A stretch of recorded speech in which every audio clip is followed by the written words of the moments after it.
What's up everyone, my name's Robbie. This is Robbie in Manila, and today we're trying to figure out exactly how much you should save in an emergency fund.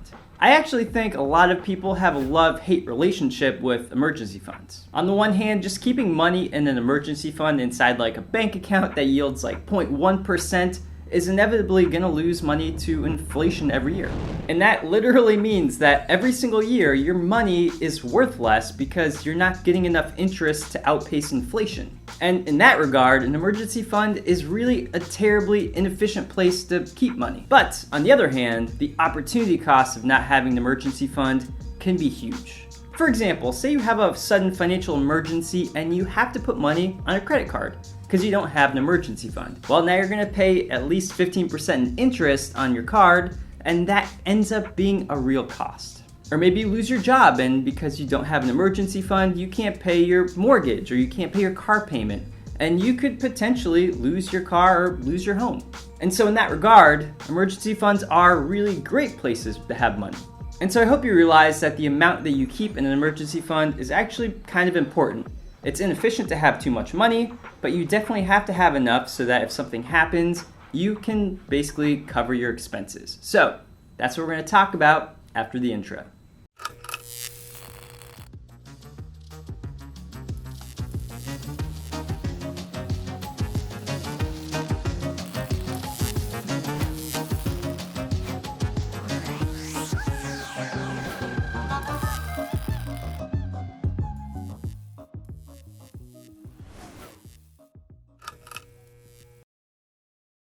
Okay, before we move on, one very important thing that I'm very interested in, I want to hear from you in the comments below. How much are you trying to save in an emergency fund? Let me know, write it down, put it in the comments. Love to hear from you. So back in the olden days, when I was a financial advisor, there was just kind of like a general press release when like a prospect would ask me, hey, how much should I shave? How much should I shave? You should shave as often as you want to. How much should I save in an emergency fund? And there was like a general press release that I would say, and usually it was that you should save 3 months of your income inside an emergency fund. But really, if it was like a client and I was able to see their financial situation, then I had a much better idea of a good number or a good gauge of how much they should probably have. And the thing is, it's really personal. It depends on a lot of different factors in your life, and that's what I kind of want to go over in this video. Some of like the main things that you should understand, and then gauge how much you should have in an emergency fund based on those things. And so the following are really just observations based on what I saw back in the day when I was a financial advisor, and just to get this out of the way, I'm not a financial advisor anymore, so these are just opinions. They're not 100% facts. It's going to be dependent on your financial situation. So alright, that's out of the way. So the first thing I want to say is that it's really, really hard to save 3 months of your income in a bank account. And to show you just how hard it is, let's go over some numbers. So no matter how much money you make, if you're one of the fortunate people who are able to save 20% of their gross income, 20% of their salary, before taxes, it's gonna take you 15 months to save up 3 months of your salary inside of an emergency fund. If you earn $50,000 per year and you save 20% of your income, that means you save $833 per month, which means that you need to save up $12,500, and that's going to take 15 months. And to make this harder on the average person, most people aren't even able to save 20% of their income. It's kind of hard. So if you save 10% of your income, it's going to take you 2.5 years to save up that money.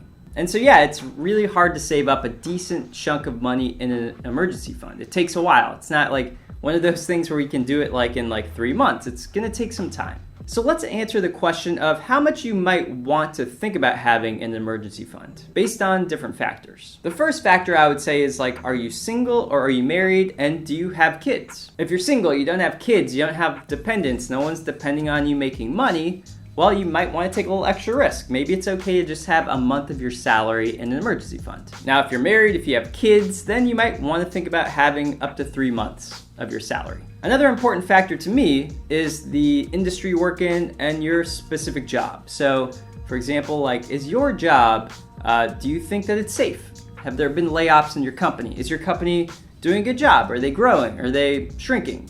So how's your company doing? Also, how's your industry? Is your industry growing? Is there a lot of room for growth? Do you think that you're going to be able to work in this industry for a long time? Or is your industry shrinking? Is it having problems? Are you in a dying industry? Then, you would probably want to save up more. Another extremely important thing, in my opinion, in America is your health insurance and your general health. So if you have a family and you have like a large max out of pocket, will you maybe have to spend $15,000 in a year if your child has an appendicitis problem or has to get surgery, or if you yourself have a problem? Will you be facing some type of financial hardship if something happens like that? So if that's the case, you're probably going to want to save up more money. And also, kind of related, do you have health problems? So is there a possibility that you're not going to be able to work for a while? And you probably should have disability insurance if that's one of the things that might happen. But you should also have more money probably in an emergency fund. So based on all the things that I just said, I did put together this Excel spreadsheet. So again, this isn't like an exact science. These are just my opinions, but the way I see it, these are kind of like, this could be a guide for you. So if you don't have any health problems, you're in decent health, that's the left side here. Maybe you have health issues, bad health insurance, that would be the right side. So if you fall into any of these categories, so this side on the left on this part is you have no employment problems in the future, and this is like, let's say you're single, maybe a month of your income should be inside an emergency fund. If you're married, increase it a bit. If you have kids, also increase it. If you have possible employment problems, increase it from there. And then on the other side here, if you have health issues, then even more. So even if you're single, if you have health issues, or if you really have if you have health issues in this one, I would say definitely have maybe 3 months. If you have bad health insurance, but you're completely like healthy as a single person, I don't know if that would make you want to save that much more. But if you do have health issues as a single person, definitely would. But for the other stuff, if you're married, if you have kids, even if if you have health issues or bad health insurance, I would suggest having a bit more in an emergency fund.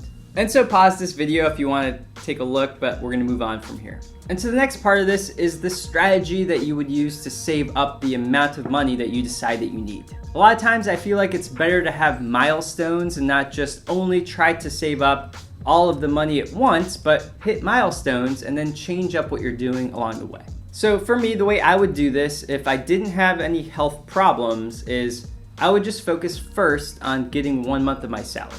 In order to save this money up, if you save 20% of your gross income, it's going to take you only 5 months to save that money. If you save 10% of your gross income, it's going to take you 10 months. And so I think for a lot of people, if you're saving that type of percentage of your income, I think it's totally fine and easy for you to do to get to these numbers. Now, of course, if you're in the health problem bucket or have really bad health insurance, maybe getting the 3 months first would be better than just going for 1 month first. So for me, once I got to that first 1 month of my salary in my emergency fund, I would switch gears because, I would hit that one milestone and then I'd kind of switch what I'm doing. I'd then start focusing on both saving an emergency fund and also investing or paying down debt.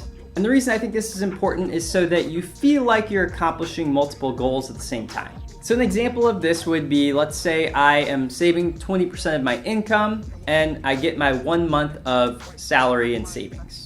I'm now going to reduce the amount of money that I'm putting in my emergency fund. I'm going to basically cut it in half, and I'm going to take that other half, put it into my investments or paying down debt, and then the other half that I was continuing to put into emergency fund, I'll just keep doing.